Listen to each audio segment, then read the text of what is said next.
Libo-libong katao ang patuloy na nasa evacuation centers matapos ang pananalasa ng mga nagdaang bagyo.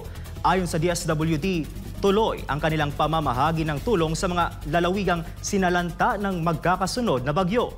Si Creslin Catarong sa balita.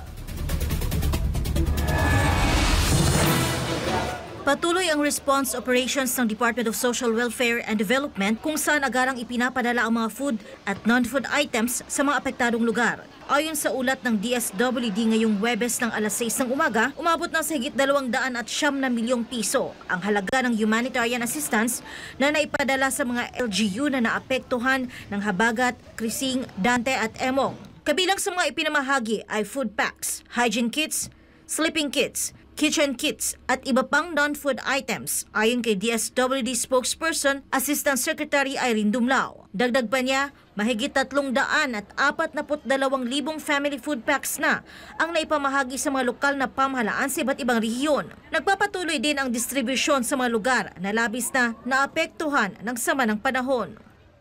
Simula po nung isang araw umiikot po si Secretary Rex Gatchalian para tiyakin na maayos yung pamamahagi ng tulong, maayos din po yung ating mga evacuation centers at may sapat na mga water and sanitation health facilities, mga safe spaces for our vulnerable sectors.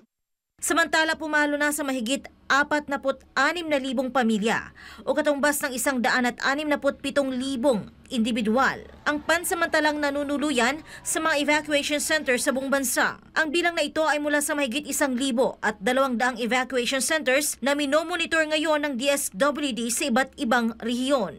Ayon pa sa ahensya, nasa mahigit 2 bilyon at 700 milyong piso ang standby funds at stockpiles ng DSWD habang umaabot sa halos 2,800,000 food packs ang nakapreposition sa mga regional warehouses. Samantala, ipinaliwanag ni ASEC Dumlao na ang pagbibigay ng cash assistance ay karaniwang ginagawa sa early recovery stage, kung saan ipinapatupad ang mga programang tulad ng emergency cash transfer at cash for work. Ang halaga ng tulong pinansyal ay nakabase sa assessment ng social workers, gayon din sa determinasyon at rekomendasyon ng mga lokal na pamahalaan.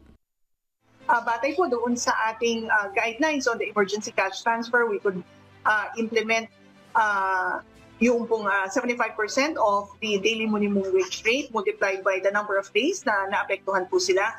But then again, ito po ay dinedetermina ng ating pong field offices with the local government units. Para sa Diyos at sa Pilipinas kong mahal, ito si Creslin Catarong, SMN News.